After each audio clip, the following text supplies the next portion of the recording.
Si Rico Yang, inidulo at hinangaan hindi lamang ng mga bata at teenagers, kundi maging mga matatanda. Sa bawat taong kanyang natulungan at pinasaya sa loob ng 7 taon niya sa industriya, mananatili siyang buhay sa alaala ng kanyang mga mahal sa buhay. At milyon-milyong tagahanga na karamihan ay hindi magkamayaw sa pagnanais na kahit isang saglit ay masulyapan man lamang ang karong kinalalagyan ng kanilang idolo. Sino si Rico Yang? At bakit maging kanyang mga magulang ay hindi makapaniwala sa dami ng taong nagmahal sa kanilang anak? Narito ang aming report. Hindi pa man lubos na sumisikat ang araw, ay may mga tagahanga na nagabi pa lamang ay nasa labas na ng Lasal Green Hills upang bantayan ang labi ni Rico noong huling araw na ng lamay. Damang-dama ang lungkot sa loob ng gym ng Lasal bago pa man magumpisa ang misa para kay Rico. Nakabibinging katahimikan at waring nakikidalamhati din ang kapaligiran. Ilang saglit lamang ay unti-unti na nagsipagdatingan ng mga kaibigan mula sa industriya, kapamilya at mga tagahanga. I love you. Siyempre, kahit na po nasa iba na po kayo, alam ko po masaya po kayo dyan. Tapos, I'll miss you po. Mamimiss ko po yung mga hugs nyo, yung lambing nyo po sa akin. Lahat po ng binibigay sa amin.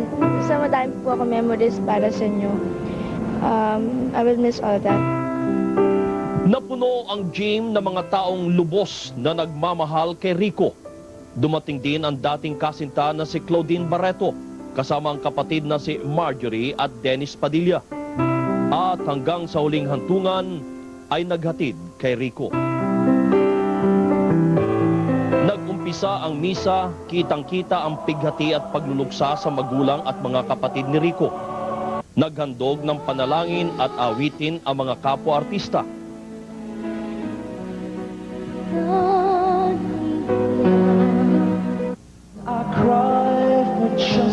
Nabagbag ang damdamin ng karamihan ng awitin ni Gary Valenciano, ang paboritong awitin ni Rico Yang, ang Warrior is a Child.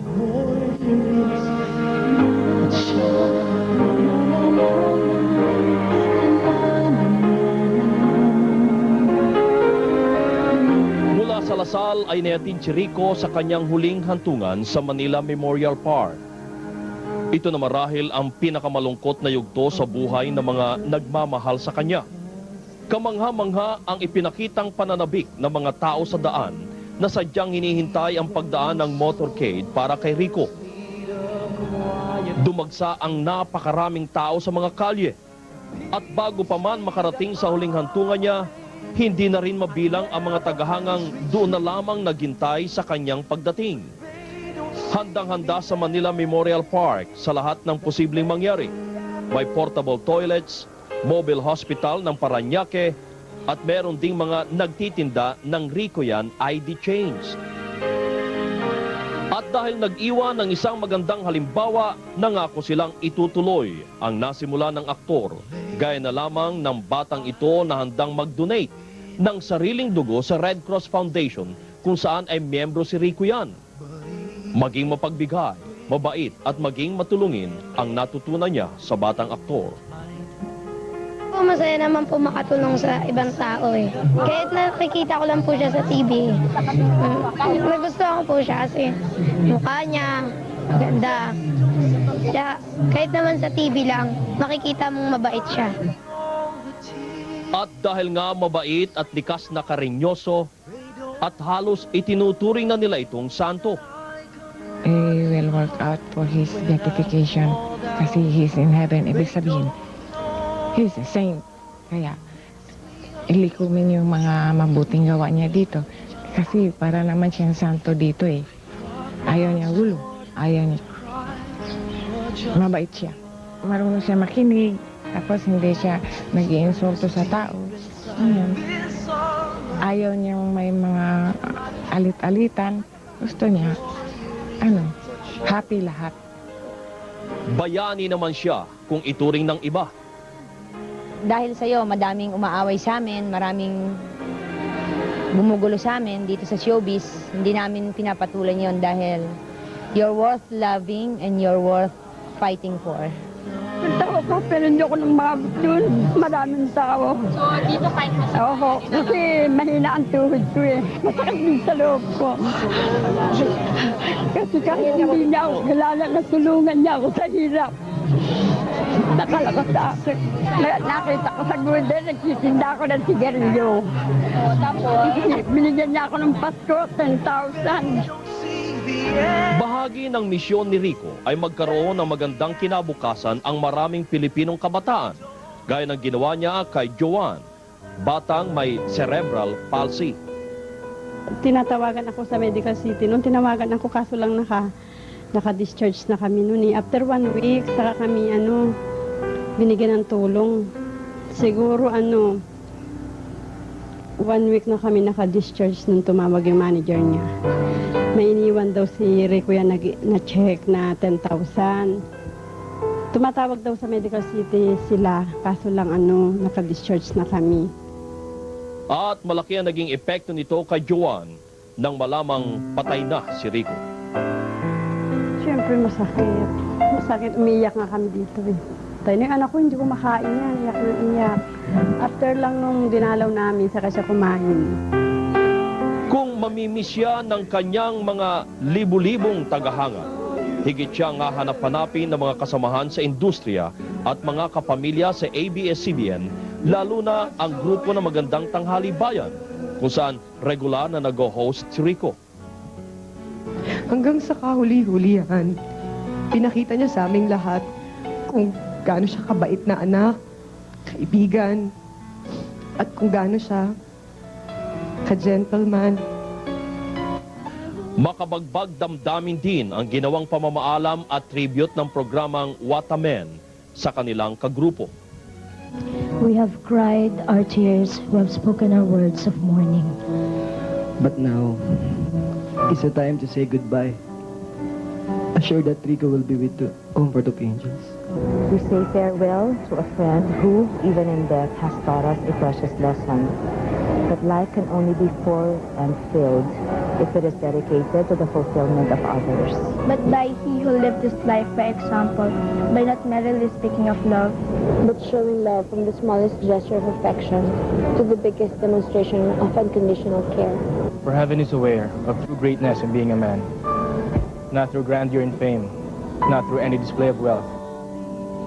Mula sa pagbabakasyon sa ibang bansa ay umuwi pa si Congressman Miguel Zubiri upang kahit man lamang sa huling sandali ni Rico ay maihatid niya sa huling hantungan. Kaya't halos makonsensya nang hindi man lamang niya nakita at nakausap ang kaibigan bago siya magbakasyon. Ang samahan namin is one of trust and he is like a confidant to me as I am to him. Kung may mga problema siya sa love life niya, may problema ako sa love life ko, nagkukwentuhan kami, we compare notes. At matapat na kaibigan si Rico. Hindi siya plastic na tao, hindi siya showbiz na tao. And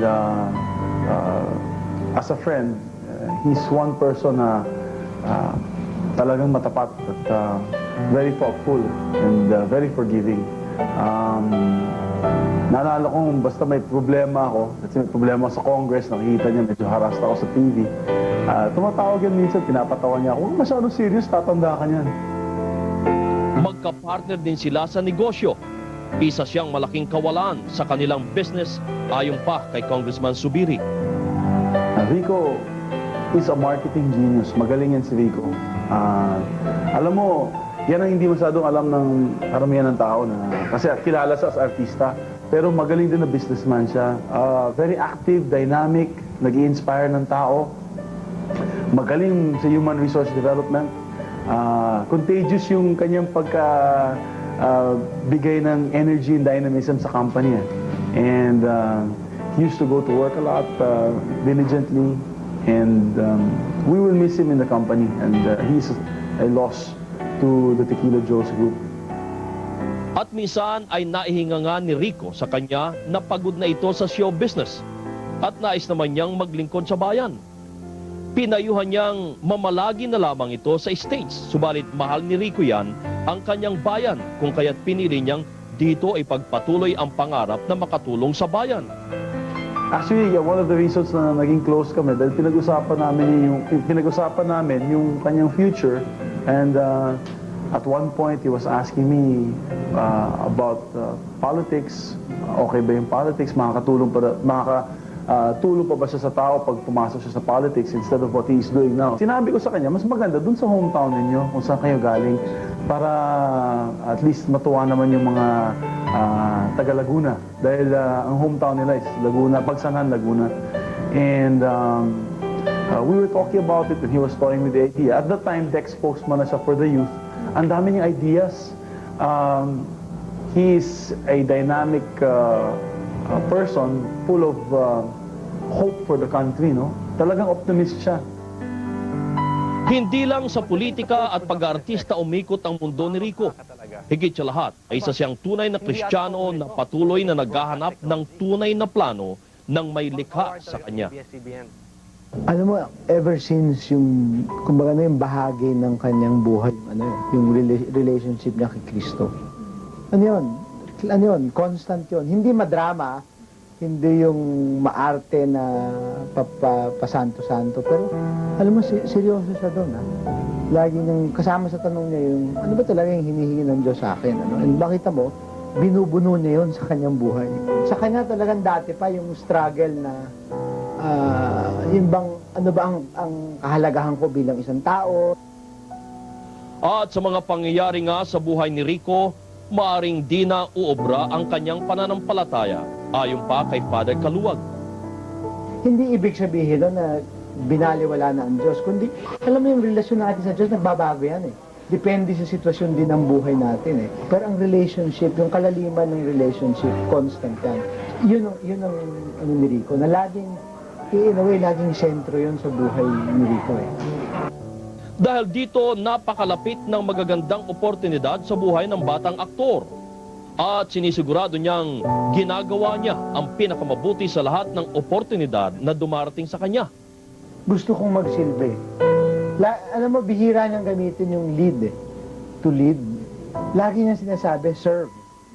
Doon ko, naisip ko lang yun nung patay na siya, no? Iniisip ko, kasi mag-uusap kami. Lagi niyang ginagamit, serve, maglingkod. Hindi mamuno, kundi maglingkod. Ano? Kasama sa mga plano ni Rico yan sa kanyang buhay ang maging isang presidente. Pero sa simula, gusto kong paalam sa tao na may balak akong tumakbo. At may balak akong magpresidente in the future. Kasama sa plano ko to na kung dumating yung oportunidad, papasukin ko yan. Alam mo yun ang kagandahan niya. And I think yun isang pwede natin maturo sa kabataan kahit wala na si Rico eh. Si Rico, kung anong oportunidad ang nandyan, pagbutihan mo, gawin mo. Be the best. Yun ang lagi niyang sinasabi. Sa kanyang pamilya, isa siyang anak at kapatid na may pusong walang galos at dalisan. Isang mabuti at huwarang anak. Subalit lalo silang namangha sapagkat marami na palang natulungan ang kanilang anak. Kami na bibigla pa rin at nagagalak na malalaman na maraming natulungan, maraming nagawa mabuti rin yung si Rico. And we will continue to pursue Rico's dreams to be able to help the Filipino youth with his Ricoyan Youth Foundation. He was very, very loving, caring, making sure that I had everything. You know, he'd ask me, what do you need? He just wants to give me everything. At ang mensahe ni Rico kahit ngayong siya'y espiritu na, I want to be remembered by the people that I help as somebody who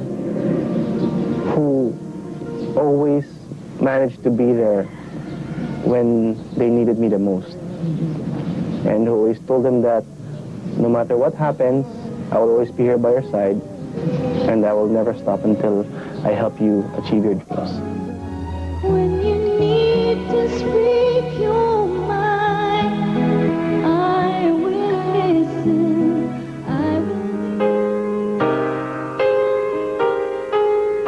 Hanggang sa huling sandali ng buhay ni Rico yan, napatunayan niya ang napakaraming bagay. Sa gitna naman ng masalimot na takbo ng show business, napatunayan niya ang kadalisayan ng kanyang puso, ang pagiging isang totoong tao sa kanyang pamilya, katrabaho at mga tagahanga. Wala na si Rico yan, subalit ang halimbawang kanyang naiwan sa ating lahat ay mananatiling buhay at inspirasyon ng marami pang mga kabataan. At namatay siya ang spokesperson pa rin ng Department of Education for the Youth. At sa mga nais pong ipagpatuloy at mapanatiling buhay ang pangarap at pag-asa ni Rico yan para sa ating mga kabataan, maaari po kayong magbigay ng inyong donasyon sa Rico Yan Youth Foundation.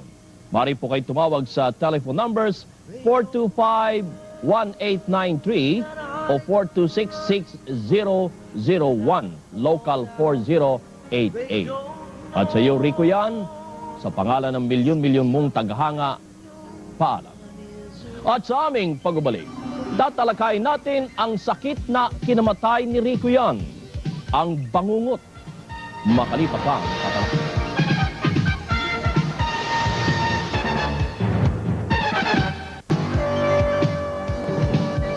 Bayan, kinagimbal ng marami ang maagang pagkamatay ng matinee idol na si Rico Yan. Sa gulang na 27 at halos wala namang idinaray na karamdaman. Hindi akalaing mabibilang ito sa estatistika ng mga sinawing palad na biktima ng bangungot. Isang kakaibang sanhi ng pagkamatay na magpahanggang ngayon ay nahirapan pa rin ipaliwanag ng medisina. Nababahala ngayon ang marami sa ating mga kababayan, sa mga kabataan. Dahil kung nangyari sa isang masayahin at malusog na si Rico Yan, hindi malayong mangyari din sa kahit sino sa atin. Paano nga ba nangyayari ang isang bangungot? Paano ito maiwasan? At bakit lumalabas na madalas itong mangyari sa mga Asians, lalong-lalo na sa mga Pilipino? Alamin natin sa report na ito.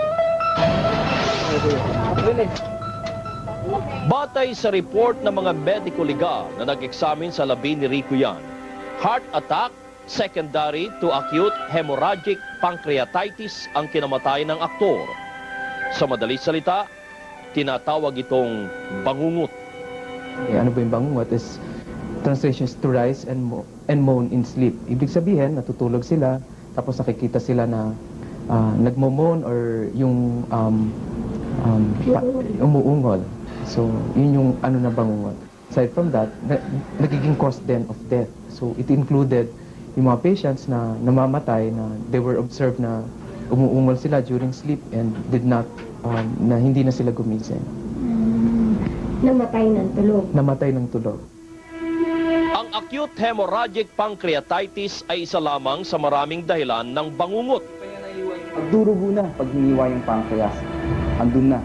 Sira na yung pancreas at nakikita na yung pagdurugo. Kaya sinasabing acute hemorrhagic pancreatitis. Ayon sa mga gastroenterologist o mga eksperto sa sakit sa tiyan, ang acute hemorrhagic pancreatitis ay biglaang pamamaga at pagkasira ng pancreas o lapay, isang organ sa likod ng bituka na responsable sa pagre-release ng mga enzymes o likido upang tunawin ang ating mga kinakain. Kapag nasira at namaga ang lapay o pancreas, kumakalat ang mga digestive enzymes at sa halip na tunawin ang ating kinain, inaatake nito ang ibang mga organ sa loob ng tiyan. Pwedeng sirain yung tissue mismo ng pancreas. At kung masira yung tissues ng pancreas, marirelease yung mga toxic substances which can eat up the other surrounding organs. So pwede maapektuhan yung baga, yung puso, yung kidneys. So ito yung associated with organ failure. Bagamat hindi direktang dahilan ng acute hemorrhagic pancreatitis ang alkohol o alak, isa itong dahilan kung bakit nasisira ang pancreas at bukod dito, sinisisi rin ang mga pagkaing matataba at ilang uri ng medisina. Maraming umiinom na hindi nagde-develop ng pancreatitis. So, hindi mo masabi kung sino yung taong pwedeng maapektuhan ng acute pancreatitis from alcohol intake. Pero ang sinasabi ko, siguro yung dosage o yung volume ng iniinom may be a factor, no, in terms of development of acute pancreatitis. Ayon naman sa PNP Crime Lab, ang alcohol content ng labi ni Rico ay katumbas lamang ng 2 bote ng beer o 2 shot ng alak. Ngunit, Pero pwede ka pa rin kasi magkaroon ng acute pancreatitis kahit nga hindi ka uminom. Maraming cause. But it could be a cause then. Yeah, that could be a cause kahit munti lang ang ininom. Pwedeng previously healthy individual magkaroon ng acute pancreatitis. Ang ibig kasi sabihin ng acute ay biglaan. Biglaan, hindi matagalan. So maaaring hindi mo to alam previously. Ayun ang kamalasan ng sakit na ito, no. Biglaan na lang kung dumating. At karaniwan pa, 50% of the time, fatal siya. ngunit kung naagapan at nagising ang isang binabangungot, maaring mailigtas pa ito. Sa kaso ni Rico yan, narinig siyang umuungol ng mga kasama, subalit hindi nila ito ginising. Ako yung gumigising sa kanya since before pa. When I went up, he was, naninigas na siya eh. Oh, okay. Naninigas na siya and we couldn't do anything about it. We tried our best. Yeah. Sabi ng doktor, arrested na daw siya for how many hours? There's just symptoms, but these are not definite. Gigisingin mo siguro yung nagmumo ng malakas, yung umihilik na malakas. Kasi maaaring hindi pancreatitis to eh, pwedeng sa heart, no, sa puso, o pwedeng sa pulmonary or sa lungs ang problema. Itinanggi rin ng PNP Crime Lab na may nakitang trace na ipinagbabawal na gamot na ecstasy si Rico yan. Walang prohibited or regulated drugs na nakita sa kanyang dugo. Walang marijuana, walang methamphetamine o shabu. Wala rin yung component ng ecstasy. Ang nakatatandang kapatid na babae ng artistang si Red Sternberg na si Janet ay hindi halos umiinom ng alak. Subalit nito lamang Pebrero ay binangungot din at nang ma-examine ay nakitang meron din siyang namamaga at sirang pancreas. Ang unang pagkagising ko, the first thing I heard was, Red, si Net, si Jeanette, si Net nangingitim na. When I went down the bed, when I went down the stairs to her room, nakita ko na the kids were already crying and she was there. She was dead na. So I went to her, I checked her pulse sa wrist niya and sa my neck. Right, it was too late. Isinisisi ni Red ang ugali nilang mag-anak na kumain ng 10 oras na ng gabi. Kaya't ito maaari ang dahilan kung bakit binangungot si Janet. Masama ang eating habits namin dito. So, usually we eat kasi like me, ang normal sleeping time ko is 4, 5 in the morning. So usually by 12, 1, 2 o'clock in the morning sa computer pa ako.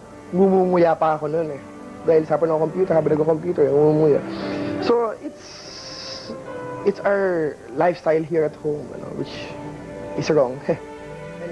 Ang kasabihan ng mga matatanda na huwag matutulog pagbusog, bagamat hindi direktang tinuturong dahilan ng bangungot, ay may scientificong basehan ayon sa mga dalubhasa. Wala namang mawawala, di ba, kung susundin natin yon. Kasi unang-una, kailangan din naman talaga ng katawan natin na magkaroon ng physiologically, na magkaroon ng time para ma-digest yung food. Kasi during the time na kumain tayo, yung dugo pumupunta yun sa bituka para matunaw natin yung pagkain. Ibig sabihin, kaunting dugo yung may iwan sa brain natin, sa puso. Pag kasi natutulog tayo, syempre mas lalong bababa yung blood flow to the brain and to the other parts of the body. So, parang logical na isipin na parang masama nga matulog after a heavy meal or sobra kang busog. Ang kakulangan sa bitamina, lalo na ng vitamin B o thiamine at vitamin K o potassium ay maaring dahilan din ng bangungot. Sa potassium, usually sa mga juice, buko juice, orange juice, tapos banana, mataas dyan. Usually fruits, dyan siya nakukuha. Thiamine, ito yung mga, for example, mais, tapos green leafy vegetable. Yung mga tao na deficient dito or kulang sa vitamins na to, sila'y malakas uminom na alak. Kasi ang isang purpose ang isang epekto ng alak sa katawan, nawawala yung thiamine or para kasi... Ang sikat na showbiz columnist noon na si Oski Salazar ay kagagaling lamang ng isang Christmas party nang makaramdam ng pananakit ng tiyan. Uminom siya ng gatas at saka kumain. And then, pagkapanood niya ng TV na tulog siya. Narinig nung messenger niya na parang umungol siya, parang humilik. And then, nung makita niya, parang patay na. Atake sa puso ang findings ng mga manggagamot at dahil naganap sa pagtulog, itinuturing na rin itong isang uri ng bangungot. Parang kay Rico, sudden na pagkamatay. Yun. Kaya siguro masama talaga yung masyadong kumain bago matulog. Yung sobrang tuwa, sobrang pagod, at saka sobrang busog. Parang ang tendency mo mabangungot ka. Sa Japan kasi ito nakita eh. Yung mga sa working group nila, yung death in sleep, yung tawag nila, yung version nila na pokuri, nakikita nila sa working group, nakikita nila that the night before, may stress yung pasyente, whether sobrang pagod sa trabaho or there was an emotional stress. Kaya sabi nga nila doon, stress modification, probably, yun ang dapat nating targetin para maiwasan natin itong isang condition na hindi natin masyadong naiintindihan. Wala umanong bisyo ang asawa niyang si Alfredo Lebares, 35 taong gulang, isang welder. Subalit ayon kay Lina, lagi niyang natatandaang napakalakas nitong maghilik. Lalo siguro pag pagod. Malakas. Ginigising pa nga namin pag humihilik eh. Ano nang sound na hit niya? Parang track. Pero, ganyan. Yun ang hilik niya. Medyo malakas talaga. Malakas nga. Minsan nga yung bunso pa nga na magising sa kanya eh.